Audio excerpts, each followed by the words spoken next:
The little girl with blood on her hands. I found her in the rain. It had been raining for 3 straight hours. The kind of cold rain that cuts through skin and turns every street in West Chicago into a strip of gray and water. I sat curled beneath an old tarp, my back pressed against a wall of frozen brick, trying to hold on to whatever warmth remained inside my thin jacket. Tonight was the 4th night I'd slept in this alley. I'd grown used to the stench of garbage, the rumble of trucks rolling by, and the hollow ache of hunger that felt like a part of me now. But then I heard it, a soft, broken sound, a child's sob, trembling and uneven, as if trying desperately to hide. I looked up. In the corner of the alley, behind a dented metal bin, a small shape was huddled tight. Under the weak yellow of a streetlight, I saw a little girl, maybe 5 years old, her white dress smeared with mud, clinging to her body like damp paper. Her black curls hung heavy and wet, and when she lifted her face, I saw her hands shaking, streaked with faint blood that thinned and ran with the rain. I rose, legs unsteady with cold and fear. 6 months on the streets had taught me that getting involved was the fastest way to vanish without a trace. But the way she looked at me made my chest tighten. Her eyes were wide and dark, filled with a panic so raw, it felt like the world had just collapsed before her. I had once looked at life that way not too long ago. I stepped closer. Slowly, palms raised so she wouldn't be afraid. "Hey, kid, are you hurt?" My voice came out rough from the cold. She didn't answer, just pressed herself deeper into the corner, shoulders trembling. I saw the scrape on her left knee, a thin cut but slick with rain. I crouched down, speaking as gently as if she were a patient, the old instinct from my nursing days surfacing even though I had long since abandoned my white coat. "It's all right. I just want to help a little. I've got some bandages." That wasn't true. All I had was a strip of cloth in my pocket. But she didn't know that. After a long moment, she nodded faintly, lips pale and trembling. I want to go home," she whispered, so softly I had to lean closer to hear. "What's your name?" I asked. "Elena." The name sounded tender, out of place in this grimy corner of the city. I tore a piece from my sleeve and dabbed the wound, steadying my hands. "There. That's better. Just a scratch." "Elena. Where are you from? How did you end up here?"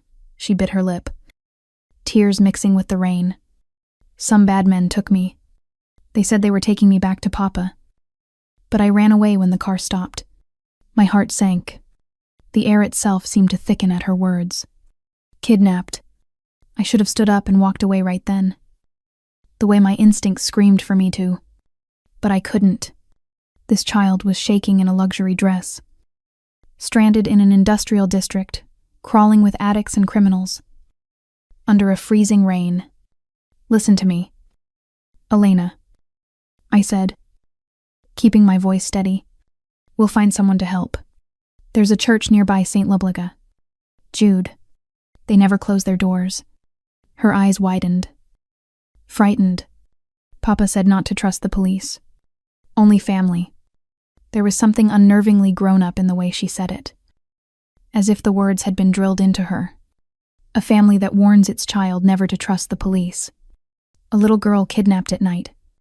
A designer dress. None of this made sense. Then I heard engines in the distance. 2, maybe 3 cars. Headlights swept across the wet brick walls. Elena clutched my hand, voice trembling. "They're back." I didn't think. I grabbed her, pulling us into the shadows behind a stack of old crates. My heart pounded against my ribs. My breath came in gasps. Shapes emerged through the rain, 3 men in dark suits and polished shoes, moving with a danger that no downpour could wash away. One of them barked something in Italian short. Sharp syllables. I couldn't catch all of it. Only a few words that stuck in my mind. La bambina, Vincenzo, il capo. The girl, the boss.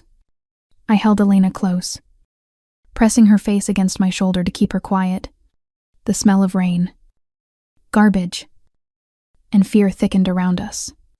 They passed within a few steps. I saw the gun at the leader's side glint in the light before they disappeared down the alley. I didn't breathe until the footsteps faded.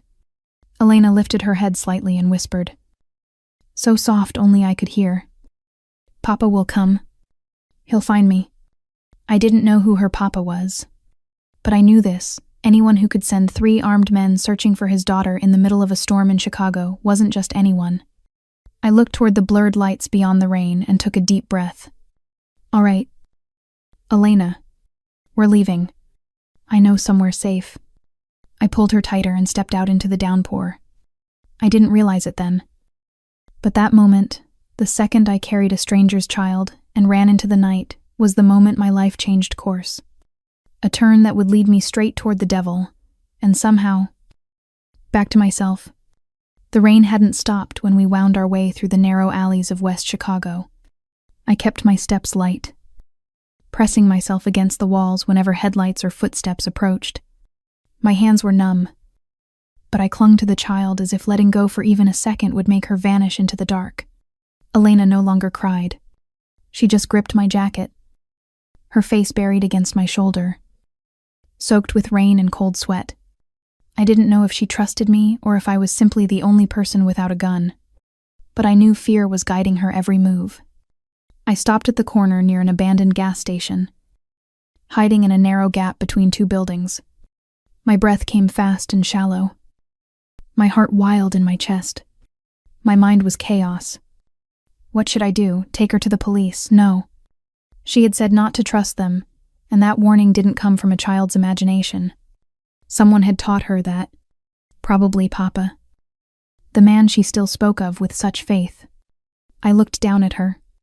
Elena gazed back, her dark eyes deep and steady. A strange mix of innocence and resolve. "We can go to St. Persint's.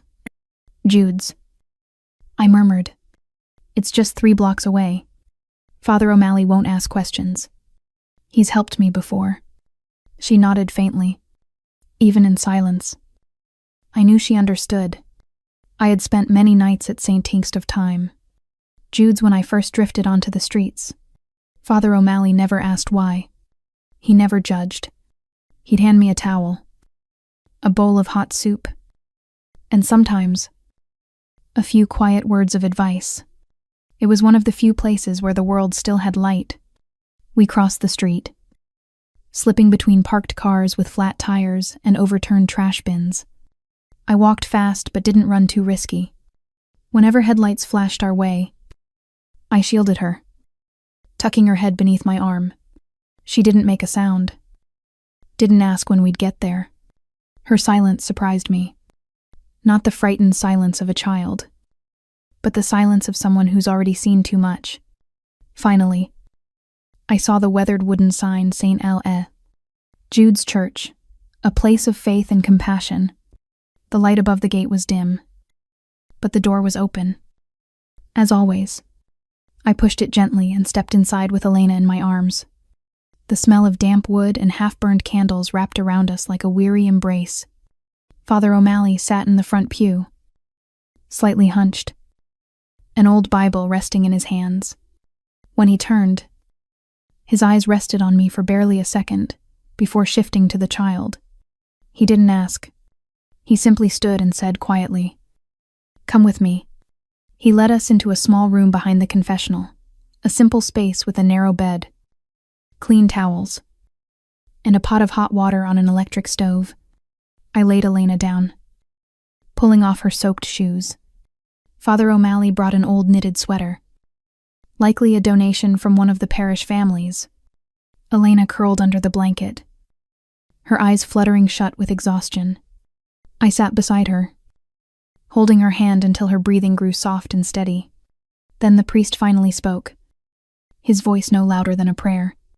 "Who is she?" I answered with a sigh. "A child who shouldn't be where I live." I told him everything, or at least what I knew.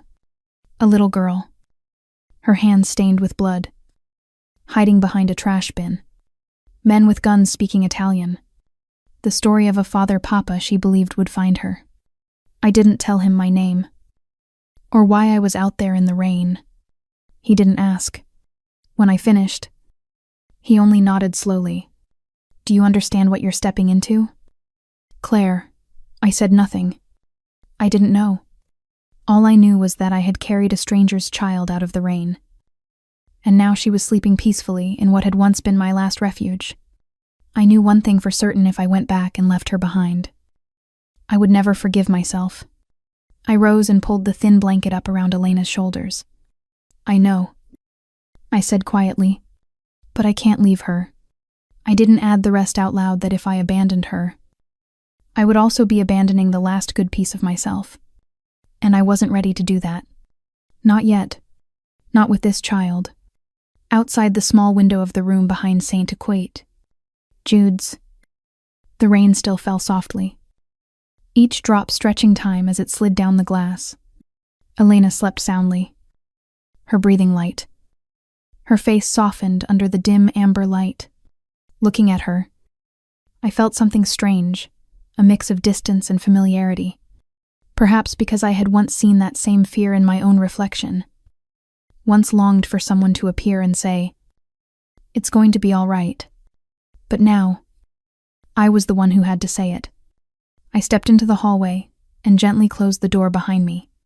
Father O'Malley sat at a small wooden table, his hands wrapped around a cup of tea gone cold. He looked at me quietly, waiting. I sat across from him, running my fingers through my damp hair. I need to call her father, I said at last. He didn't seem surprised. He only nodded. Then reached beneath the table and pulled out an old flip phone, the kind he kept for emergencies. I took it from him, my hands trembling slightly. Are you sure? He asked evenly. I can't keep her forever. And I don't think this is just a random kidnapping. There's something about her. It's different. The way she speaks. Her name. And those 3 men with guns last night. Father O'Malley nodded again. I understand. But once you make that call, this door can't be closed again. I drew a deep breath and began to dial. The number wasn't written anywhere. It came from Elena's memory. When I'd asked, she'd closed her eyes and recited it like a prayer. 8 digits. Clear and precise. Not something a 5-year-old should be able to remember. The line rang 3 times. The air in the room seemed to still. On the 4th ring, a voice came through deep, slow, and cold as ice. Who is this? I swallowed hard. My name is Claire. I think I have your daughter. She said her name is Elena. I found her last night in an alley. She was hurt. I'm not with the police. Silence stretched on the line. Just as I opened my mouth to speak again, the voice returned lower this time. Almost a whisper, but sharp with authority. Where are you? I glanced at Father O'Malley. He gave a small nod. At St. Jude's Church, 14th Street and Lincoln Avenue. A brief pause, then the man spoke again. Not to me, but to someone near him. His tone shifted. Firm. Commanding. Get the car. Bring 2 men. Then back to me. Don't leave. Keep the girl with you. Let no one see her. I'll be there in 15 minutes. The line went dead. I stared at the blank screen, feeling as though I'd just opened a door without knowing where it led. I think I just spoke to the devil. I whispered, eyes fixed on the phone. Father O'Malley didn't answer. He stood and walked toward the window. After a long moment, he said quietly, That name, Dominic Moretti. You just called the most powerful man in Chicago's underworld. They call him the man without a heart. I turned to him. You know him. Never met him. He said, but everyone's heard of him. The South Pier takeover, 12 people disappeared without a trace. The police won't go near him. His wife was murdered 3 years ago. Since then, he's been worse than ever. But they say he loves his daughter more than his own life. I looked toward the closed door where Elena slept. A man like that capable of such violence, yet able to love his child like that. I didn't know what awaited me after that call, but I knew there was no turning back. A man like Dominic Moretti doesn't let someone keep his daughter without consequence. I might be stepping into something deeper, darker than anything I'd ever faced. But at least tonight, I had done what was right, and if I had to pay for it, I would. Engines roared in the distance. I stood, inhaling sharply. The moment of reckoning had arrived, and I had never felt my heart beat so fast. The sound of motors echoed down the street, stretching the air inside the church until it felt suffocating. Through the frosted window, I saw headlights cutting across the bare trees before stopping at the gate. 3 black SUVs, bulletproof. Sleek, pulled up without a sound. Their lights went out simultaneously. The world seemed to hold its breath. My pulse quickened. Not entirely from fear, but from something else, an uncertainty that felt like standing at the edge of a cliff, waiting for the ground to give way. Father O'Malley motioned for me to step aside as he went to open the great wooden door. Slow but steady. The man who entered first needed no introduction. I knew instantly it was Dominic Moretti, not because of the 2 men behind him, each keeping half a step behind, nor the tailored black suit and long coat that trailed with his stride. It was the look in his eyes, calm, cold, yet so intense that the room itself seemed to drop a few degrees. Dominic was tall, broad-shouldered, his dark hair neatly cropped, his face carved with the kind of beauty that left no room for softness. His eyes were steel gray, emotionless, unmoving, the eyes of someone who had lived too long in darkness and forgotten what light looked like. I stood before him, forcing myself to stay composed. Dominic said nothing at first. He only looked at me once, twice before his gaze shifted to the closed door behind me, the one leading to Elena. "Your name is Claire." His voice was deep, rough-edged, each word measured as though weighed before spoken. I nodded. "Yes, I'm the one who found your daughter." He didn't react as I expected in a rush. No, visible relief. He simply studied me for another second before signaling to one of the men behind him. The man stepped to Elena's door, opened it slightly, then stepped back. Dominic moved forward, placing his hand on the knob, pushing it open slowly, reverently, almost like entering a sacred place. A small gasp, then a whisper, fragile as wind. "Papa." Dominic stepped inside, and the door closed softly behind him. I couldn't see, only stood there, my heart still pounding.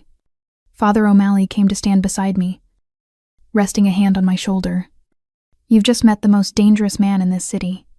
I nodded, needing no further confirmation. There was something about Dominic that set him apart from every man I had ever met. His presence carried a gravity that made people retreat by instinct, a quiet kind of dominance that required no raised voice. I had the distinct feeling that if Dominic wished it, he could make anyone kneel with nothing more than a look. A few minutes later, the door opened. Dominic emerged, carrying Elena in his arms. She rested her head against his shoulder, still fast asleep, but her small hands clung to his collar, as if afraid she might disappear if she let go. "I owe you a debt," Dominic said, his eyes locking on mine. "And I don't forget debts." I didn't know what to say. Part of me wanted to ask about the men with guns the night before, about why Elena had been taken, about the world she had just escaped from. But I knew this wasn't the moment. "I'm taking her home now," Dominic continued, then paused. "You can come with us, if you want." He blinked, startled. "Why?" "Because she won't sleep unless she sees you. And because I want to understand the woman who dared to carry my daughter through the night, knowing she could die for it." I looked at him, and for the first time since Dominic had entered the church, I saw something flicker in his steel-gray eyes, faint, like a thread of light barely visible in the dark, but real. I turned to Father O'Malley. He gave a single, calm nod, without another word. I walked toward Dominic, and as I passed him, heading for the car, I realized something. The truly dangerous men are not the ones who hold guns. They are the ones who can make you step into their car, fully aware you are driving straight into the devil's den. Inside the black SUV, silence hung heavy. Elena was curled in my lap, her head resting against my shoulder, sound asleep. The thin blanket Dominic had handed me before we got in still carried a faint scent of musk and tobacco, strange but comforting. Dominic sat across from me, his back against the leather seat, legs crossed, hands clasped loosely on his knee. The dim interior lights brushed across the sharp planes of his face, catching the calm, unblinking intensity of his stare fixed on me.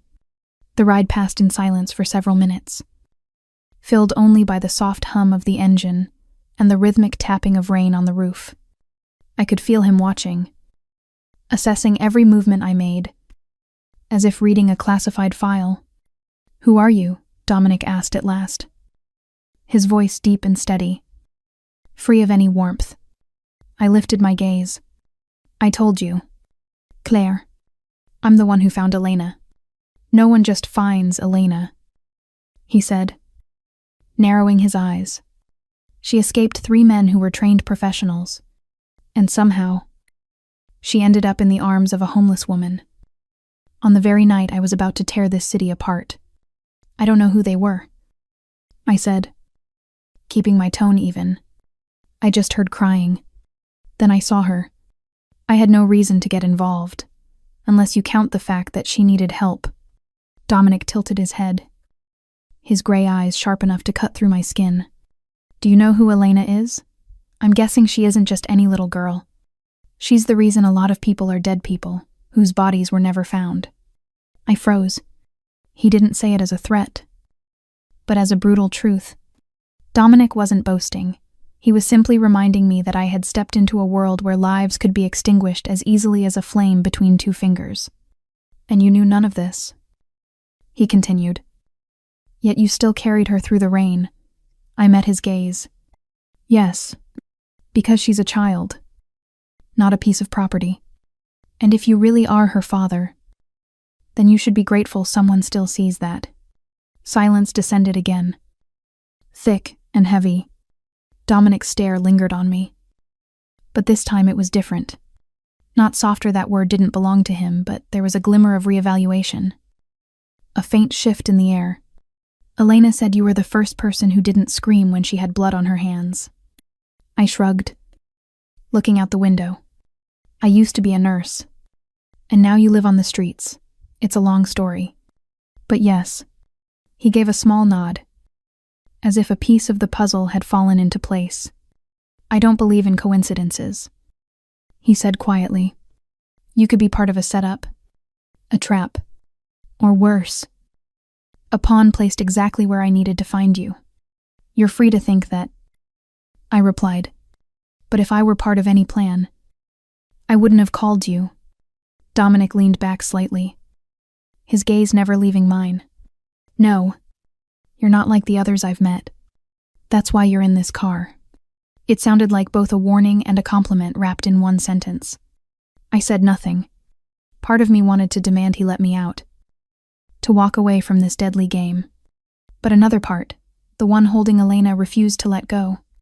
Dominic glanced at his daughter, then back at me. "Where do you think you'll go after this?" I stroked Elena's hair gently. "I don't know, but I'm not leaving her." For a brief second, Dominic said nothing. Then he turned toward the window. "We're almost there." And I knew then, even if I had no plan, even if my life had been nothing but chaos, my fate was now intertwined with the sleeping child in my arms, and with the man sitting before me. The man everyone in this city whispered about in fear, Dominic Moretti. The car slowed, then came to a halt before a towering iron gate, nearly 2 stories high, its black steel gleaming under the lights. Security cameras rotated silently, and the faint glow from the stone pillars cast the place in the eerie stillness of a fortress. The gate opened soundlessly. As we drove through, I felt as if we had crossed into another world, one of silence, power, and absolute control. The Moretti estate unfolded ahead. Massive and austere gray stone walls. Slate blue roofs. Not a single window open. Mist curled over the courtyard under dim lights, making the mansion look like something between a monastery and a military compound. When the car finally stopped, Dominic was the first to step out. His 2 guards followed, their movements sharp, scanning the area not just for danger but for possibility. Dominic turned back to me, still holding Elena. "This way," he said simply, not asking, only commanding. I followed, my shoes heavy with water, my heart still unsure why I was here at all. The familiar instinct of someone who has spent years running rose in my chest, the urge to flee, to vanish before it was too late. But then, that small voice inside me spoke steady, unwavering. Elena. I couldn't leave her. Not when her tiny hand still reached for my wrist in her sleep. Not when she had chosen to trust me in a world where every adult seemed to betray her. Inside the mansion, the air grew colder. The ceiling rose impossibly high. The walls paneled with dark wood, and the faint amber light stretched the endless corridor into something that felt like time itself refusing to move. Dominic didn't stop until we reached the eastern wing, a spacious drawing room where a fire had already been lit. He placed Elena gently on the sofa, pulled a fur blanket over her, and then turned to face me. "Sit," he said, motioning to the armchair across from him. I obeyed, clasping my hands together in my lap, still trembling, partly from the cold, partly from caution. Dominic stood for a moment, then crossed to the liquor cabinet and poured 2 glasses of scotch. He set one in front of me, but I didn't touch it. "I'm a man of my word," he began. "You brought my daughter back safely. I don't know what happened out there, but that's irrelevant now. What matters is the outcome. You can take the money, leave this city, and forget we ever existed. $10,000 for one night. How does that sound?" I lifted my eyes to him, meeting his gaze. "You think I helped your daughter for money?" Dominic tilted his head slightly, not smiling, not mocking. "I think everyone has a price." "Then I don't," I said evenly. "Or at least, not the kind you're imagining." He said nothing, swirling the amber liquid in his glass. I spoke before he could take back control of the conversation. "I won't take your money, but I won't leave either. Elena trusts me, and I don't want her to wake up in a strange place without me. She'll panic." Dominic set his glass down on the table, his eyes narrowing, sharp as a blade. "So what do you want?" "I want to stay, just for a few days, until she's better. I won't ask about you, about this place, or about whatever it is you do. I don't need to know. I don't want to know. But I have one condition. You're setting conditions for me." "No," I said calmly. "I'm setting boundaries. I'm here for Elena, not for you, not for your money, and not because I'm curious. But I want everything to end there. No one asks me about my past, and I don't ask anyone about their future. If you can agree to that, I'll stay. If not, I'll walk out tonight." Dominic fell silent. He sat down opposite me, elbows on his knees, his gaze steady and analytical, like a chess master studying a new piece that didn't quite fit on his board. I didn't look away. Our eyes met, 2 mirrors reflecting a quiet standoff. Finally, he gave a small but decisive nod. "Fine, but if you break that agreement, there won't be a second chance." "I don't need a second chance," I replied softly. "I just need Elena to have a first one, the chance to feel safe." Dominic didn't respond. He stood and walked out, leaving me alone with the crackle of fire and the first hint of warmth seeping through my fingers. For a brief moment, I realized I had stepped one pace deeper into his world. Not for money, not for power, but because a child had without meaning to. Reminded me how to be human again. When I woke the next morning, I was in a room unlike any I'd slept in for months. No car horns. No stench of garbage. No cold seeping through my bones. The sheets were soft. The blanket smelled faintly of lavender. Gentle daylight filtered through thick beige curtains. Brushing across the quiet room, on a small wooden table near the window, sat a glass of water and a neatly folded towel. The silence was almost unreal. If it weren't for the broken dreams replaying in my mind, Dominic's voice, his cutting stare, and Elena curled on the sofa before the fire, I might have believed I was still dreaming. The door opened quietly, and an older woman stepped in. She wore a long gray dress, her hair coiled neatly in a bun. Small round glasses perched on the bridge of her nose.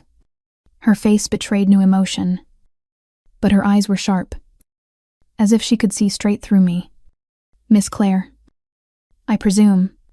Her voice was husky but precise. Every word measured. I sat up, smoothing my shirt. "Yes, that's me. Welcome to the Moretti household. I'm Mrs. Hardwick, the housekeeper. Mr. Moretti asked me to prepare a private room for you. For now, this is the guest suite. Would you prefer a hot bath, fresh clothes, or coffee?" First I blinked, caught off guard by the civility in her tone, polite, but not warm. She spoke like someone who had managed a household for years without ever needing to raise her voice. "I just need to know how Elena is," I said, stepping onto the thick carpet that almost erased the blisters on my feet. "The child slept well through the night. No nightmares. Likely thanks to you." She studied me for a moment, then turned toward the door. "Bathe first. When you're ready, I'll take you to her." I showered hot water. For the first time in months, steam fogged the mirror, and for a fleeting moment, I let myself be weak. The warmth ran down my back, washing away the grime of sleepless nights, the stale scent of alleyways, the memory of hunger and cold. I didn't let the feeling linger. I dried off, put on the pale blue dress laid out for me, and stepped back into the hallway. Mrs. Hardwick was waiting, another pair of glasses in hand. "You look considerably better." "Thank you," I said. We walked down a long carpeted hall lined with framed oil paintings, each one perfectly aligned, each potted plant placed with mathematical precision. She said nothing until we reached the final door on the eastern end. "Elena's inside. She's asked for you 3 times since she woke up." The words loosened something in my chest. I nodded gratefully, then turned the handle and stepped inside. Elena was sitting in an armchair, clutching an old stuffed bear. Her eyes lit up when she saw me, and in that moment, I understood why I was still here. "Miss Clare," she cried, running toward me and wrapping her arms tightly around my waist. I knelt down and held her, breathing in the scent of her hair baby soap mixed with something warm and familiar, something that felt like a childhood memory I never had. "You're still here," she whispered. "Of course I am. You promised, didn't I?" When I turned back, I saw Mrs. Leffer, Hardwick, standing in the doorway, silently watching us. She didn't smile, but her gaze had softened. As I sat Elena back down and wiped an ink stain from her hand with a towel, the housekeeper stepped into the room. "Miss Clare," she said evenly, "we should talk after breakfast. Dominic has rules. Many rules. Not everyone here is a guest." "I understand," I replied, looking up at her. "No, you don't. But you will soon." She turned and left, leaving me with Elena, 100 unanswered questions, and the heavy realization that this place, no matter how warm the fire, how rich the meals, or how spotless the rooms, was not a home. It was Dominic Moretti's domain, and if I had stepped inside, I would have to face everything he left unspoken. But for today, at least, I was sitting beside Elena, watching her smile, and feeling something fragile I hadn't known for years: hope. They called it a mansion. But to me, it felt more like a fortress. Every window reinforced with bulletproof glass. Every corridor lined with discreetly hidden cameras behind polished walnut panels. Every third step revealed some quiet proof that safety here wasn't born from peace. It was built from fear. And that fear was what kept the name Dominic Moretti alive. The first days inside the mansion passed like a strange dream. Each morning, I woke to the chime of a small clock at the end of the hall. Elena was always the first to knock on my door. Her hair tangled, her eyes bright, her old bear tucked under one arm. Breakfast was served in the kitchen on the first floor, where Mrs. Hardwick ruled with quiet precision and a small notebook that never left her hand. She rarely spoke, but whenever I used the wrong knife or let Elena's milk go cold, she would simply rest a hand on my shoulder, a wordless correction. A firm but not cruel. Dominic was different. He wasn't often seen, but every time he appeared, it was as if an invisible current ran through the house. He didn't shout. He didn't need to. His silence commanded more than any raised voice could. Elena always lit up when she saw him. She would run to him, calling, Papa, with the pure delight only a child can have. And Dominic, the man the city called heartless, would kneel and gather her into his arms with a tenderness that seemed to belong to another world. Once, I passed by his study late in the evening and saw him reading a storybook to her. The light fell gently over them, and in his eyes, there was no trace of the cold, calculating man people whispered about. Only a father who had lost too much and was desperately holding on to what little he had left. But there were other nights when the front door slammed after midnight, when the black SUV stopped outside at 2 a.m, and Dominic stepped inside wearing a dark coat that smelled faintly of smoke and metal. Once, I saw a smear of blood on his cuff. The way he spoke then, low, clipped, absolute, made 2 armed men bow their heads without a word. That wasn't Elena's father. That was someone else entirely. The man the city feared. The one whose enemies simply vanished. I lived between those 2 versions of him day after day, like walking a tightrope stretched over a pit. Dominic never broke his word. He never asked about my past. But he watched. Always watched. Sometimes from the balcony above. Sometimes from the end of a hallway. Sometimes through the tinted glass of his office. And I couldn't tell whether I was being protected or monitored. One late afternoon, Elena and I were painting beneath the back veranda when Dominic appeared, a steaming cup of coffee in his hand. He didn't say anything at first, just stood there, watching us. Papa, Elena called, grinning. Look, I drew Miss Claire. Does it look like her? His voice was deep but softer than usual. Yes, except her hair's prettier in real life, she said proudly. I laughed. But Dominic didn't. He only nodded, set the cup down on the table, and looked at me. She hasn't smiled like that in nearly a year. I said nothing. There was nothing I could say that would match the weight of those words. He didn't need to tell me why. His wife was gone. Elena had lost her mother. And since then, this house had been nothing but walls and silence until now. I don't know how long I can keep her safe, he said finally, eyes still fixed on his daughter. You understand that, don't you? I do, I replied quietly. Then stay, if you want. But be prepared. The dark doesn't stay still. And if you stand with Elena, it will drag you in too. I looked at him, not with fear or defiance, but with clarity. I don't need the light to love a child, I said softly. I just need to know I won't turn away when she needs me. He didn't answer. He turned and walked back into the house, leaving me with his warning still hanging in the air. But when I looked down at Elena, brushing bright colors onto the paper with her small, Clumsy hands. I knew I wasn't going anywhere. Whether this place was a fortress, a prison, or the end of the world if it was where Elena needed me, then I would stay. It began on a gray morning during my second week at the Moretti estate. The ground was still damp from the night's rain, and the fog hadn't lifted when I found Dominic waiting in the back courtyard. He wore a dark gray tracksuit, leather gloves, and the air of a man preparing for something more serious than exercise. I don't like having people under my roof who don't know how to protect themselves, he said, voice firm but not as cold as usual. I raised a brow, coffee still warm in my hand.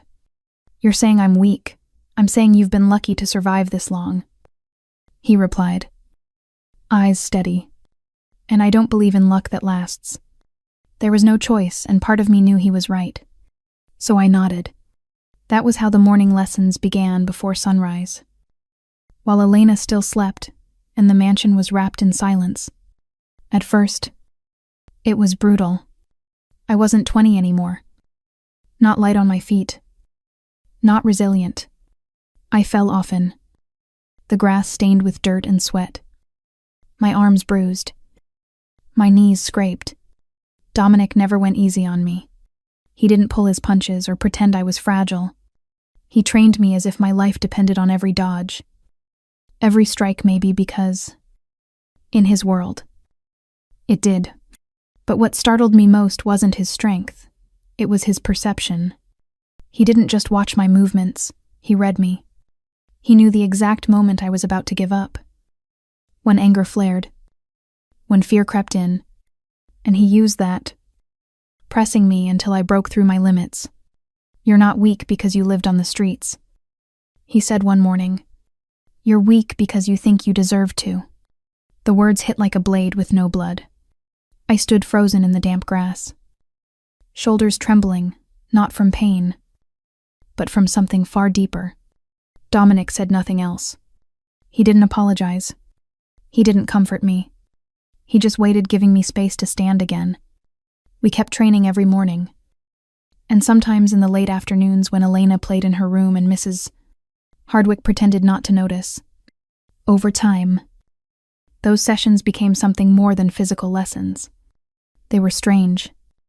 Quiet intervals suspended between us. Moments when he stopped being a man who commanded an empire, and I stopped being someone who didn't belong. We spoke of small things. The weather. Food. The book lying on the table. Then, somehow, I found myself telling him about my time as a nurse at a clinic in South Chicago. About the first death I ever witnessed. And about the night I decided never to go home again. Dominic didn't interrupt. He didn't offer sympathy or judgment. But he listened. And his silence wasn't heavy. It was the kind of quiet that feels safe enough for you to finally release what you've been holding for too long. One evening, after a longer training session than usual, I sat on the stone steps, breathless, my shirt damp with sweat. Dominic handed me a bottle of water. When I reached for it, he didn't let go right away. You know you're not like the others I've met, he said, his voice lower than usual. I looked up at him. His eyes, normally cold steel, held something different that night, something faint, like the warmth of embers that refused to die out. How am I different? I asked. He didn't answer immediately. Instead, he sat beside me, leaning back on his hands, eyes turned toward the misty night sky. You're not afraid of me, he said quietly. Or at least, you don't let fear decide how you face me. I studied him for a moment. I've met enough frightening people in my life. A man who kills doesn't scare me as much as one who can ignore a child in need. Dominic turned his head, his gaze meeting mine directly. Fear, he murmured, is something I understand. What I've never understood is courage without reason. Neither of us spoke after that. The night stretched around us, the wind moving through the distant trees, the soft crackle of the fire from the courtyard below. In the heart of that cold fortress, there was an odd kind of tenderness, a fragile thread of connection, but real. And in that brief silence, I realized Dominic wasn't just a man willing to burn the world to protect his daughter.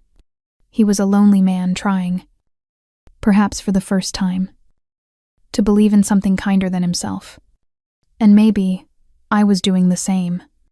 That night, the sky was starless, only a deep, black curtain pressing over the garden behind the mansion, where Dominic and I often ended our sessions in wordless routine. The small fireplace on the veranda was already lit, flames casting their warm orange light across the cold stone. Elena was asleep, and Mrs. Hardwick had long retired to her quarters. We were alone.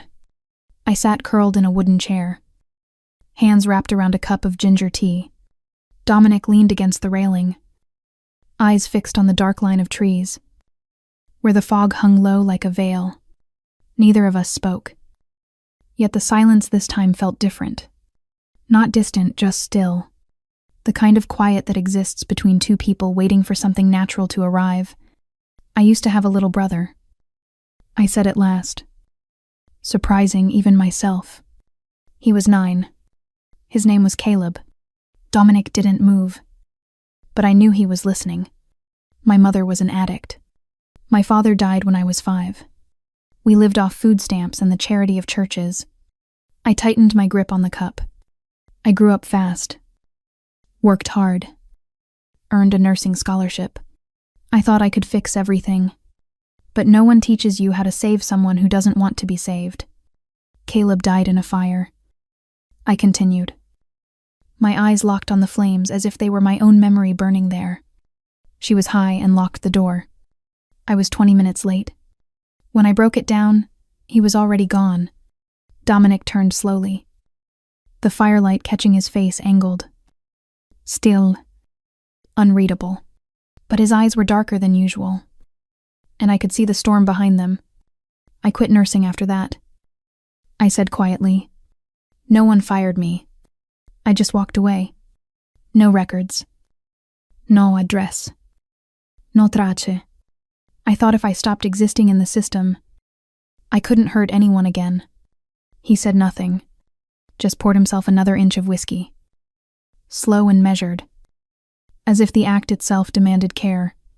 And you, I asked softly. Who made you the man you are now? He set the glass on the railing. For the first time, he sat beside me close enough for me to feel the weight of his silence. He didn't look at me when he spoke. His voice came low, steady, like he was reciting something carved into him long ago. Her name was Lillian. He said, she hated my world, but she loved me enough to endure it, until she couldn't anymore. He paused, swallowing the words before continuing. 3 years ago, there was a hit between 2 families. They aimed for me. She took the bullet. I didn't ask for details. I didn't need to. The pain in his voice told the rest. Dominic didn't cry, men like him don't. But his hand, clenched hard against his leg, betrayed the truth. After that, he said, I did what I know best. I erased every man involved, one by one, until there was nothing left. I didn't recoil. I didn't judge. I simply sat beside him, watching not the crime lord, but a man who had lost everything he loved and refused to forgive himself for it. Elena doesn't know everything, he said. Slower now.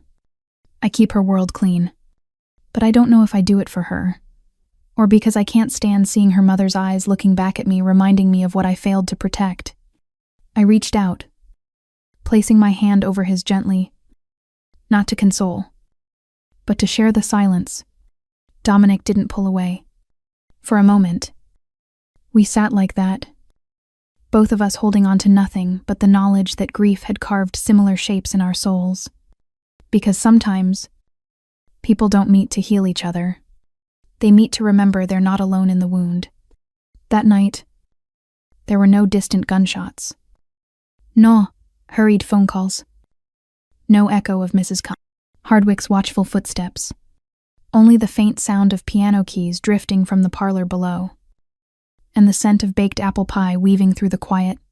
For the first time since I had stepped into the Moretti mansion, the place felt alive, breathing like a real home. Elena had bathed, her soft hair carrying the scent of lavender. She wore a white cotton nightgown dotted with tiny rabbits, a gift. She said, "That Mrs. Hardwick picked just for me." We lay together on the long couch in the library, the golden lamplight glowing over the shelves that reached the ceiling. I read her a grim fairy tale, my voice calm and even. She didn't interrupt as usual. She just nestled closer, her small hand gripping my arm as if I might disappear if she let go. "Miss Claire," she whispered as I closed the book. "What if I wake up tomorrow and you're gone?" I froze for a moment. She didn't look up, only blinked slowly, her lashes brushing my sleeve. I stroked her hair, my chest tightening. "I'm not going anywhere," I murmured. "I'll be right here when you open your eyes." Elena nodded, and within minutes, she drifted into sleep, her breath soft and steady, her hand still holding on to me. He sat still, I'm afraid to move, watching her sleep. I was transported back to the nights when I was a nurse holding children as they slept through the sirens and the harsh glow of neon lights. But Elena wasn't like the others. She was the meeting point of two worlds, the gentleness of a mother long gone, and the storm that forever surrounded the man who loved her. I don't know how long I sat there like that. When I finally looked up, Dominic was standing in the doorway of the library. He didn't come in. He leaned against the frame, his hands in his pockets, his expression softer than I had ever seen it. There was no calculation in his eyes, no cold precision, only the quiet tenderness of a father watching his child safe in someone else's arms. I nodded to him. He nodded back once, then turned and walked away, leaving me and Elena in a fragile piece I didn't want to let go of. It was then I realized what I had been avoiding all along. I wasn't here only to protect Elena. I was here because I needed her as much as she needed me. I was no longer the woman who drifted through shelters and empty streets, surviving on charity and fear. I was living again, truly living. Each morning, someone waited for me to wake. Each night, a little girl trusted me without question. And sometimes, there was a man like Dominic Moretti standing somewhere in the shadows, guarding us without asking for anything in return. I smiled, not the weary, hollow kind I'd worn for years, but a quiet, steady smile, as if, after all the scars and the running, I'd finally found the missing piece of myself. Tonight wasn't special, just another night, but for me, it was the first one I wasn't afraid of tomorrow. For the first time in so long, I had a reason to stay, not because of debt, pity, or fear, but because of a simple promise whispered by a little girl with bright eyes and a heart stitched together by pain. "You'll be here when I wake up." Right, and I knew I would keep that promise. It began to rain after midnight. Heavy drops tapped against the window like fingertips warning of something dark approaching. I woke to a faint sound barely there, but enough to pull me out of sleep. Elena lay beside me, still breathing softly, her small arms looped around my neck like an anchor holding me to the world. I held my breath. There were no footsteps, no voices, but something was wrong. The silence was too complete. In the Moretti mansion, even at night, there was always noise, the hum of security systems, the faint murmur of guards through radios, the low hum of heating vents. But now, nothing. It was as if someone had severed the cables of the world itself. I slipped out of bed, pulling the blanket gently over Elena, and moved toward the door. Just as my hand touched the handle, the lights went out. Darkness swallowed the room. Then came a crash from downstairs, sharp, heavy, final. A shout followed, short and strangled, then silence. I didn't think. I ran back to Elena, lifted her into my arms, and darted toward the wardrobe.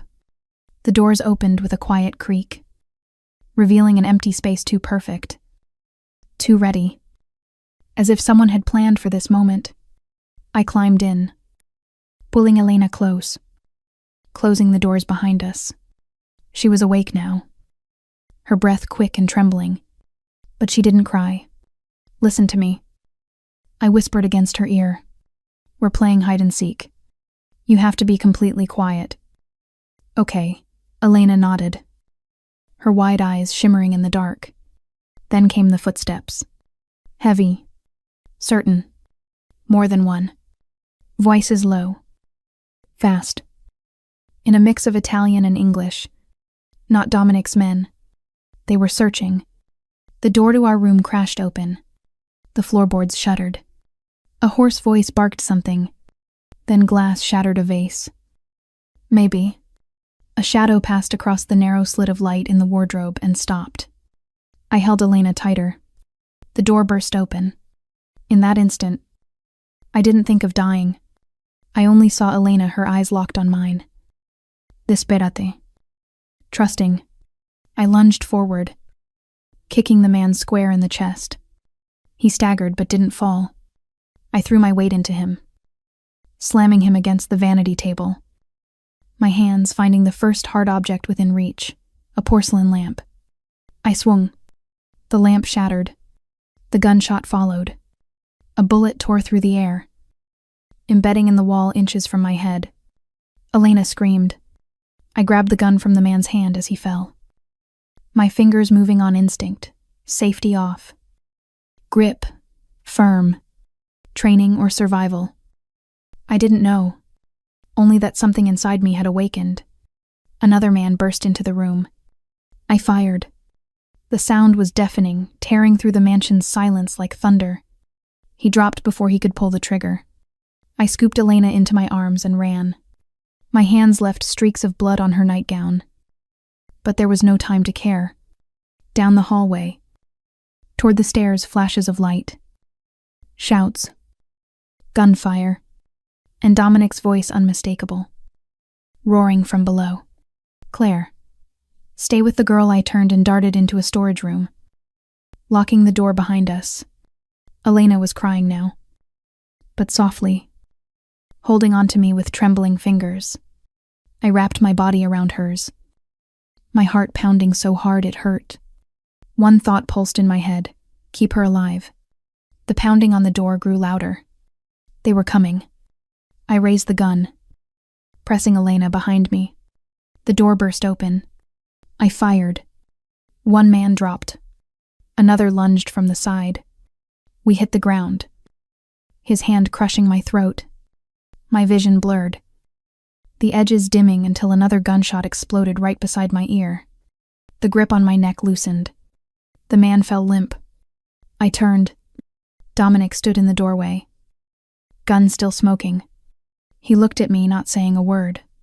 His eyes swept over me, then to Elena, sobbing in the corner. I dropped to my knees, pulling the child into my arms. Blood, sweat, and tears blended together. Dominic stepped closer and rested a hand on my shoulder. For the first time, his eyes weren't cold. They were wet and deep. "You saved her, again," he said quietly. I nodded, unable to speak. That night, the Moretti mansion was no longer a fortress. It was a battlefield. But in the midst of gunfire and blood, I realized something with absolute clarity. I was no longer a guest here. I belonged, and I would not leave, not while Elena still needed me. Not while Dominic stood in the dark, keeping the fire alive for both of us. I don't remember standing after the last shot was fired, only the blood on my hands, the gun still hot in my grip. The room reeked of gunpowder and iron, a nauseating blend of smoke and death. Dominic carried Elena away. She was sobbing, eyes wide and terrified, looking back at me over his shoulder. I wanted to comfort her, to tell her it was over, but I couldn't. I slid down against the cold wall, my fingers still locked around the gun as if letting go would make me disappear. The man I'd shot lay a few steps away, eyes open, staring at nothing. A dark pool spread across the polished floorboards. I had killed a man. Not in a dream. Not by accident. I had aimed. I had pulled the trigger. I had ended a life. My body began to shake. Not from injury, from something deeper. Breaking inside my chest. I didn't cry. The tears came on their own. Soundless and unstoppable. My heart pounded until it hurt. I lifted a trembling hand, smearing at the streak of blood across my cheek. But it only spread wider. And for the first time, I felt the true weight of what it meant not to survive, but to live with what survival costs. Dominic turned back toward me. He didn't rush. Didn't shout. I didn't ask questions. He simply walked over, stopped in front of me, and looked for a long moment. Then he bent down and gently took the gun from my hands. He set it aside, lowered himself onto the floor across from me, and in his eyes, I saw none of the authority, none of the steel that usually marked him. It was the look of someone who had witnessed this before too many times and understood it in a way words could never reach. My throat burned. My voice was barely there. I killed him. Dominic nodded once. Yes, you did. You say that too easily. No. Claire. His tone was low, measured, almost careful. Nothing about a first kill is easy. I'm only choosing not to make it harder for you. I turned away, unable to look at the body. My hands clenched at the hem of my blood-stained shirt, grasping at anything solid enough to keep me from falling into the pit that had opened inside my mind. I didn't want to kill anyone. I whispered. I just wanted to protect her. And you did, Dominic said. You didn't kill out of hate. You killed to survive. To protect a child. That doesn't make you a monster. I looked up at him, my eyes red and raw. Then why do I feel like I'm not myself anymore? Maybe because you're not. He replied quietly. But sometimes, Claire, we lose pieces of ourselves to keep the last good part alive. You kept Elena safe. That's what matters. The silence that followed was long and heavy. Then Dominic stood and extended a hand to me. He hesitated, but finally reached for it. His hand was large, steady, warm, pulling me up as if he were lifting the part of me that had fallen away with the sound of that gunshot. He didn't let go until I was steady on my feet. I met his eyes, and for the first time, I saw something new in them. Not pity, not command, understanding deep and wordless. Like two people who had both walked through fire and recognized the ashes on each other's skin. Dominic took me back to my room and told Mrs. Arias Hardwick to bring hot water and clean clothes. In the bathroom, I peeled off the layers caked with blood and stood beneath the running water, letting the heat wash over me. It rinsed away everything, except the hollow ache still burning in my chest. That night, I didn't sleep. I sat beside the bed, watching Elena breathe, her tiny chest rising and falling with each dream. I had killed a man, but she was alive. And that truth, unbearable and sacred all at once, told me I could never go back. I had crossed a line, and part of me knew I didn't want to return. I had gone too far to leave this place. And now, I didn't want to. Not while Elena needed me. Not while Dominic looked at me as someone who finally belonged. The next morning, I sat on a bench in the garden. The trees were damp with dew, their branches trembling faintly in the pale winter light. The air was cold, but I didn't feel it. The chill inside me was different, deeper, quieter. It wasn't the wind that froze me. It was the emptiness left behind. 3 days had passed since that night. 3 days since the first shot I fired. Since the moment I saw the man's eyes go blank. Since Dominic told me I had done the right thing. But the right thing hung in my mind like a stain that wouldn't fade. I couldn't eat. Couldn't rest. Every time I closed my eyes, I saw his face. not out of fear but disbelief that I had held the power to end another human being. Even if he was evil. Even if it was to save a child. The question kept echoing in my head if I could do it once. Could I do it again? And if I did, who would I become? You're not wearing a coat. Mrs. Hardwick's voice came from behind me. Firm but softer than usual. I didn't turn. I heard her measured footsteps approach. Then felt the weight of a wool shawl being laid across my knees. She didn't speak again. Just sat beside me. After a long while, I said quietly, I thought you didn't like me. I don't like most people. She said, her voice even, unhurried. But I know the difference between someone who does wrong out of selfishness and someone who does what's hard for the sake of others. I turned to her. She was wearing a dark sweater today. Her hair pinned neatly back, though a few silver strands escaped around her temples. She wore no makeup. No jewelry. But her eyes had the depth of someone who had seen too much and still chose to look straight ahead. You know, I killed someone. I said softly. I have eyes. Claire. And ears.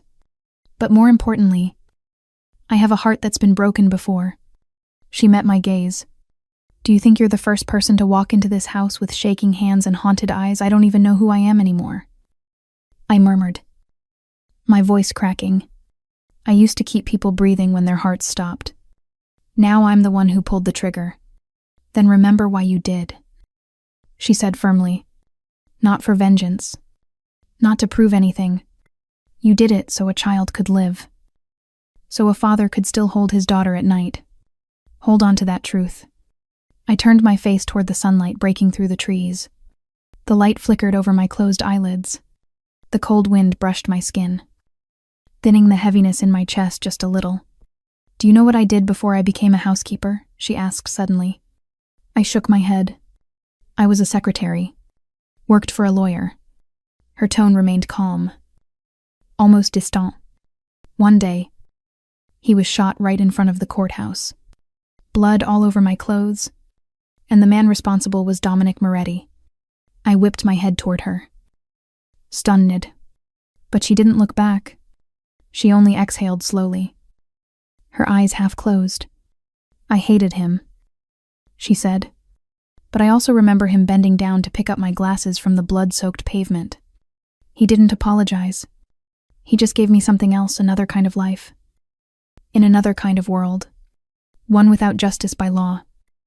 But justice by choice. And I stayed.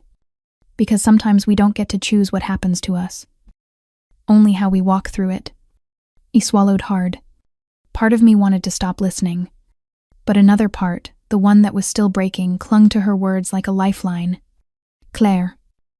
Guilt won't destroy you, she said. Silence will. Isolation will.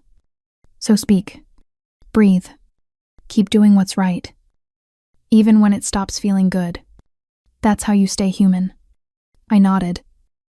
My throat tight. Eyes stinging, but my heart strangely calm. Mrs. Hardwick didn't embrace me. She wasn't that kind of woman. But when she stood and rested a hand on my shoulder before walking away, I knew I'd received something rarer than comfort, acceptance. I was still Claire, even with blood on my hands. And no matter how dark the road ahead, I wouldn't walk it alone. That evening, the sky above the Moretti estate turned a deep, endless blue, fading into the tree line at the horizon. After dinner, Elena went to bed earlier than usual. She hugged me tightly, whispering, "You'll still be here." Right, in a voice so small and fragile, it made my heart ache. I held her close and whispered back, "Always." Watching her disappear behind her bedroom door like a promise that kept growing stronger each day. I turned to leave, but saw Dominic standing alone in the library. The golden firelight cast sharp angles across his face, deepening the lines that time and loss had carved there. He held a glass of whiskey, eyes fixed on the flickering flames. There was no hardness in his expression, only stillness, and a kind of exhaustion that comes when a man has carried too much for too long. "You look like you're talking to the past," I said softly, stepping closer. He smiled faintly, the kind of smile that flickers and fades before it fully forms. The past doesn't talk much, he said. It just stands there, staring back, reminding you of everything you wish you could forget. I walked closer, stopping just near enough to feel his breath without touching him. Dominic set his glass down, turned toward me, and met my gaze. "Claire," he said softly, his voice lower than I had ever heard it. "There's something I should have said long ago, but I hesitated." I lifted my eyes to him. In the dim light, his expression was stripped of its usual defenses. No anger, no calculation, no mask. His eyes were like a sky, heavy with gray clouds, full of unsaid things waiting for air. "I've loved you," he said, each word weighted and slow. "Maybe for a long time. Maybe since the night you ran through the rain with Elena in your arms. Or maybe that morning when you looked straight at me and didn't flinch. I didn't move." The confession didn't sound like something torn from a romance novel. There were no embellishments, no grand gestures, yet it tightened something deep inside me. Not out of surprise, but because some part of me had always known. It only needed to be spoken aloud. But I was afraid. He continued, his voice steady, but quiet. Afraid that if I came too close, I'd destroy the last good thing left in me. I've touched too many rotten things, ruined too many lives. I couldn't bear for you to be another. I looked at him for a long moment before speaking, my voice steadier than I thought possible. "I'm not as fragile as you think. Dominic, I've already lost everything once. I've been to the bottom, but I'm still here, still breathing, and I still know what's worth believing in." He lowered his head, as though my words had struck a place he'd kept buried too long. When he finally spoke, his voice was rough, almost breaking. "I don't know how to love without loss. My wife, Lillian, she made me believe I could live differently. But when she died, the world reminded me what I was, a man who doesn't get to have love." I stepped closer, laying my hand gently over his. Dominic didn't pull away. Instead, he closed his fingers around mine firm, almost desperate, as if afraid that letting go would mean losing me too. "No one gets to decide what you deserve," I said quietly. "I'm not asking for a perfect love. I just need someone brave enough to stay when I need them most." Dominic looked at me for a long time. When he finally leaned down and pressed a kiss to the back of my hand, I knew this wasn't a passing moment. It was a promise, wordless but real, forged in presence rather than speech. That night, the fire in the library burned longer than usual, and between two people who had been broken by loss, something was slowly mending, fragile, but steady. The fear was gone. The caution was gone. What remained was a quiet trust, just beginning to take shape beneath their scars. The next morning, the sky was astonishingly clear. Sunlight poured through the long corridors of the house, making the paintings on the walls seem brighter, and the garden smelled of wet grass and Mrs. Wenislis, Hardwick's early tea. But Dominic stayed wrapped in his own private shadows. All morning he avoided me, not coldly, not with intent, but with the stillness of a man wrestling something within himself. From the upstairs hall, I saw him watching Elena play in the garden with Mrs. Persis. Hardwick. His face was a storm of contradictions, tenderness, and fear tangled together, as if he were terrified of losing what he'd only just begun to name. I walked to stand beside him. For a long while, we said nothing, just watched the child laugh, her hair catching the wind, her feet scattering petals as she ran, untouched by the word loss. "You're thinking of pulling away, aren't you?" I asked, my voice calm. Dominic tilted his head slightly but didn't look at me. "I'm not sure I can give you what you deserve. I'm not asking you to give me anything," I said, still watching Elena. "I'm asking you not to retreat every time your heart starts to feel something." He fell silent, then turned toward me. His eyes this time were deeper, sadder. Claire, you don't understand. My world isn't like yours. It doesn't forgive weakness. It doesn't make room for tenderness. Loving you could make me vulnerable. And when I'm vulnerable, the men out there will kill everything I care about. I turned to face him. You're wrong. Dominic, love doesn't make people weak. Running from it does. I touched his hand lightly, not to pull, not to persuade, but to remind. Do you think I'm not afraid I've lost too? I've fallen apart. But Elena, this place you gave me a reason to stand up again. I'm not the woman hiding in the dark anymore. And I won't let you stay trapped in fear. He bowed his head slightly, his shoulders softening, as if my words had struck the center of his turmoil, that place where instinct and longing clashed. You can command 100 men. Dominic, I whispered, but true strength is believing you deserve to be loved. He looked at me for a long time. It wasn't the gaze of a crime lord or a hardened father. It was the unguarded look of a man who, for the first time, dared to hope that he might be worthy of something pure. Claire, he said at last, his voice hoarse. If one day everything collapses, if you get pulled into the worst parts of who I am, will you regret it? I stepped closer, placed my hand over his chest, feeling the steady rhythm beneath his dark shirt. I'll only regret never daring to love you. He tightened his grip on my hand. No hesitation this time. No, distance. Between us, there was no past. No wound. No line left to cross. Only two people standing still in the storm, choosing each other. And in the soft morning light, Dominic Moretti, a man built from ruin, finally let someone in. Not as a savior, but as a part of himself he no longer wanted to lose. That night, the mansion fell quiet, not with fear, but with a kind of peace so fragile it felt sacred. The wind slipped through the slightly open windows, carrying the scent of jasmine from the southern garden. Moonlight spilled across the wooden floor in a thin, silver trail, like someone had scattered light to reach the untouched corners. I entered the library, the one place Dominic always retreated to when he wanted to shut out the world. He stood by the shelves, fingers tracing the spine of an old novel, though his eyes were somewhere far beyond the page. When he heard my steps, he turned. He didn't speak, just looked at me. The space between us no longer felt like distance. It was an opening waiting to be filled. I stepped closer, stopping just a few feet away. I didn't come here to make you choose between me and the life you've built, I said, my voice soft but steady. I came because my heart no longer knows how to live without you.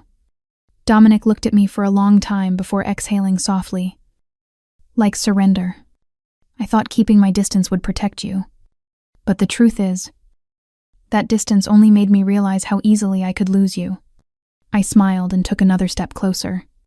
You don't have to be perfect, Dominic. You just have to be real. He lifted his hand and touched my cheek. His palm was rough, calloused by years of power and war, yet strangely warm. I didn't think I could ever love again. But every day I see you with Elena, hear your laughter in the kitchen. I feel your presence in the smallest moments I know I already do. I love you, Claire, enough that it terrifies me.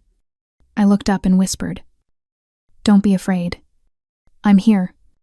And then he kissed me, not with urgency, not with hunger, but with reverence, slow, uncertain, as if each second might be the last. I wrapped my arms around him, pulling him closer, letting our heartbeats fall into the same rhythm. We didn't need words, didn't need promises. There was only breath, the gentle brush of skin, and two souls finding each other again in the dark.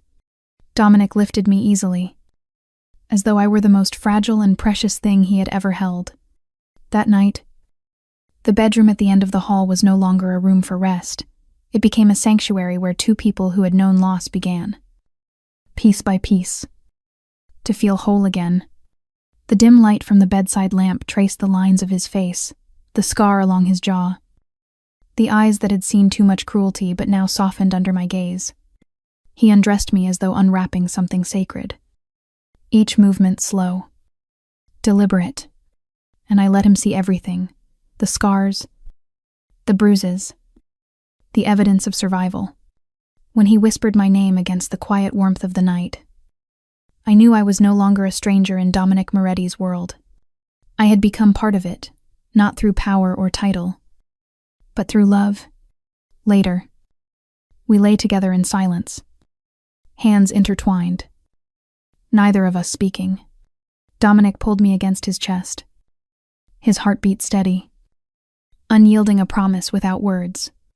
I closed my eyes, feeling the rise and fall of his breathing, and in that moment, I understood something deeper than happiness, safety, not the kind built from walls and locks, but the safety that comes from being loved, from being chosen, despite all the imperfections. When I whispered, "I love you," into the dark, I felt him hold me tighter. His breath trembled just enough for me to know that, at last, his heart had allowed itself to believe in something it had long thought was never meant for him. That night, we didn't sleep. We didn't need dreams, because after all the pain, all the fear, all the years of emptiness, the dream had finally become real. By morning, sunlight spilled through the gap in the curtains, scattering golden ripples across the floor. Dominic was gone from the bed. The sheets on his side were still warm, meaning he hadn't been gone long. I sat up, pulled on his shirt that hung loosely from a chair, and stepped into the quiet hallway. I found him in his study. The door was slightly ajar. Through the gap, I saw him standing by the window, his back to me, a thick folder and a folded map in hand. His voice was low and sharp as he spoke into the phone, Italian, threading through English, the language of a world far from ordinary life. I understood. He was leaving today, to face the man who had broken into our home, the one who had threatened Elena, me, and the fragile peace we had only just begun to build. When the call ended, I knocked softly and entered. Dominic turned toward me, his eyes softening when he saw me wearing his shirt, but then, almost immediately, the hardness returned. He was rebuilding his armor after a night of vulnerability. "Where are you going?" I asked, though I already knew. He didn't answer right away. He walked to the desk, picked up his coat and his gun, then looked back at me. "One of the men who attacked us survived. He's from an old faction that betrayed my family years ago. Now he thinks I've gone weak. He needs to be reminded why this city once bowed to my name." I stepped closer, resting my hand on his. "You don't have to prove anything anymore. Dominic, you already have Elena. You already have me. That's your strength." He gave a faint, tired smile. "And because of that, because I finally have something worth losing, I have to end this. For good." I said nothing. I understood. Love hadn't made him weaker. It had made him fiercer. Because now he had someone to protect. I nodded and tightened my grip on his hand. "Then come back," I whispered. "Don't make today the last day Elena sees her father walk out that door." He nodded, his eyes deep, warm. Then he leaned down and kissed me, not quickly, but with the quiet certainty of a vow. When he stepped through the doorway, he paused and looked back one last time. "If I don't return before sunset, then I'll come find you," I said, smiling through the ache. "Even if it's in hell." Dominic's lips curved faintly, and he nodded before leaving. His footsteps echoed down the marble hall, soft, steady, but inside my chest. Each step felt like the tick of a clock counting down to something unnamed. I spent the morning with Elena. She asked where her father had gone, and I told her he had something important to take care of, but that he'd be home soon. She nodded, too used to a life filled with silences and disappearances. But today, There was a look in her eyes that unsettled me, a flicker of worry, of knowing. We sat by the window, reading stories, coloring, building puzzles, but I couldn't focus. Every vibration of my phone made my heart lurch. Every sound from the hallway made me flinch. I tried to smile, to stay calm, because I knew if I looked afraid, she would feel it too. By afternoon, clouds began to gather. The sunlight drained from the terrace, leaving the house in a muted gray. I brewed tea but didn't drink it. I asked Mrs. Hardwick to check every lock and double the guards. Then I returned to the living room, where Elena still sat, her small hands folded in her lap, waiting as if sheer hope could call her father home. When the clock struck 5, I stepped out onto the porch, eyes fixed on the long driveway winding through the trees. My chest tightened not from fear, but from the quiet realization that I wasn't ready to live in a world without him. And then, in the distance, I saw the familiar black car approaching through the gates. My breath caught. My heart began to beat again. Dominic was home. And in that instant, I knew I would never again be just the one who waited. I was the one he returned to. He arrived as the sky turned amber. The sunset dusted the roof of the mansion in gold. Fragile and fleeting, I heard the car stop, the door open, and his footsteps heavy but steady on the stone path. I carried Elena to the porch. When Dominic stepped through the gate, he stopped. Elena ran first, throwing herself into his arms. He knelt down, holding her tight, one hand pressed against her back, the other cradling her head with a tenderness that could break your heart. He stood still, watching. He looked up at me, and I looked back. No blood, no wounds, but his eyes were darker, deeper, as if he'd walked through a place where a man's soul is stripped bare. That night, after Elena had fallen asleep, Dominic came to find me in the small reading room beside the library. I was pouring tea, my hands trembling slightly from the hours of waiting. He said nothing at first, just sat across from me, watching as if memorizing the quiet movements, the rise and fall of my breath.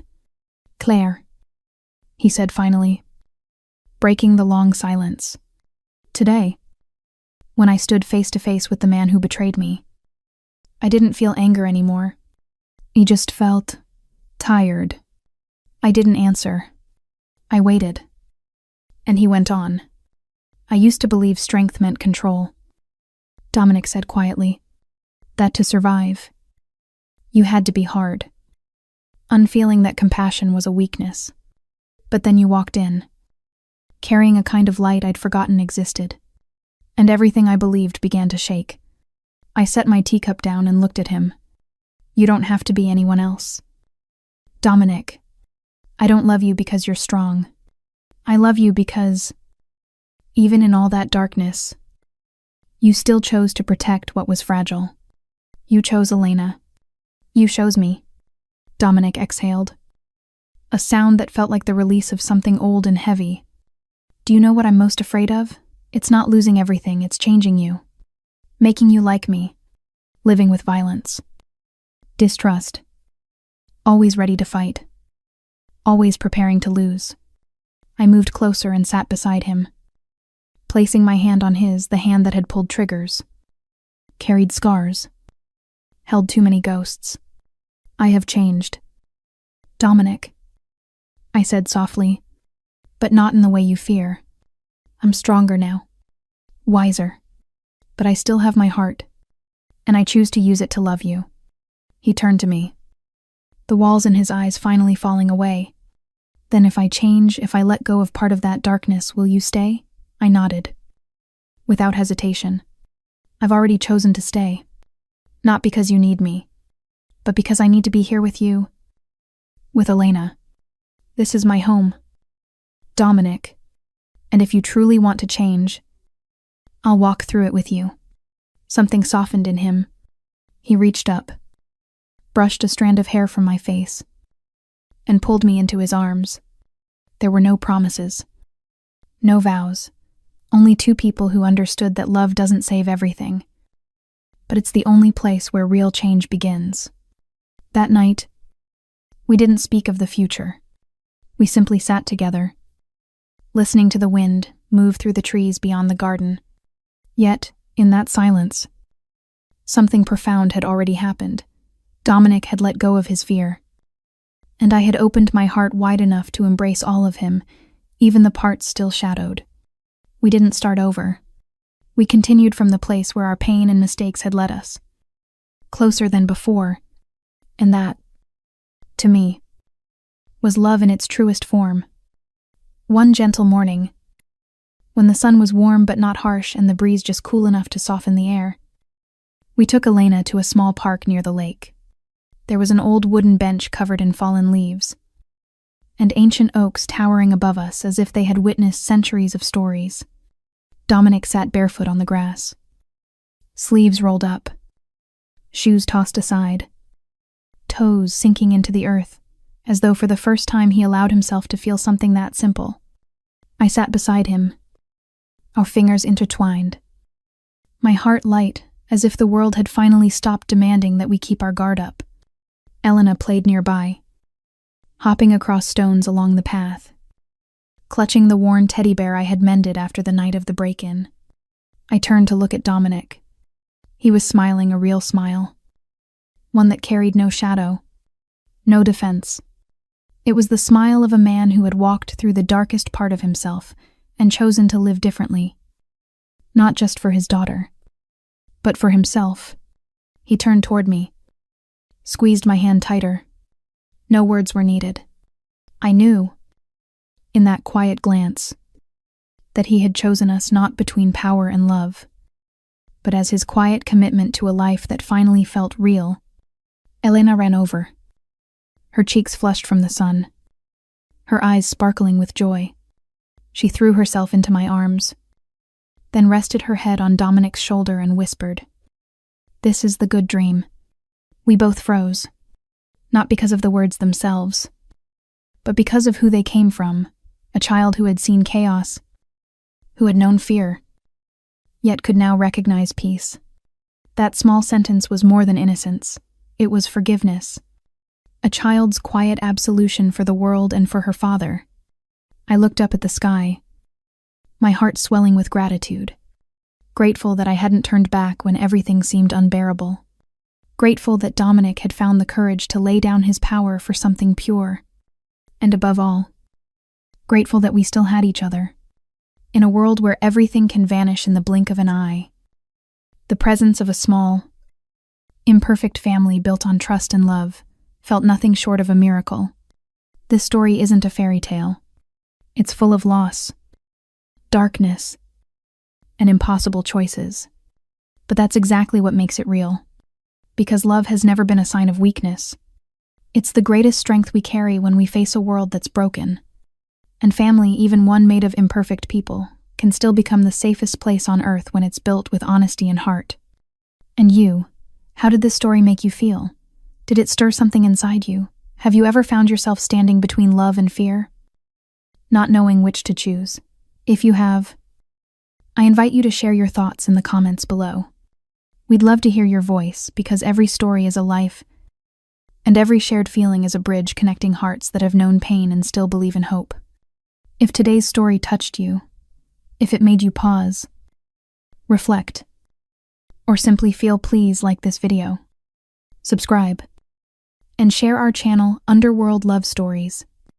We'll continue bringing you moving, powerful stories that reach deep into the human soul, for everyone who believes that even in the darkest corners of the world, love can still bloom. Thank you for spending your time with us today. May you carry strength, kindness, and faith in the goodness that still surrounds us. Wishing you health, joy, peace, and the courage to always find light, even in your darkest days. Goodbye for now, and we'll see you in the next episode of Underworld Love Stories.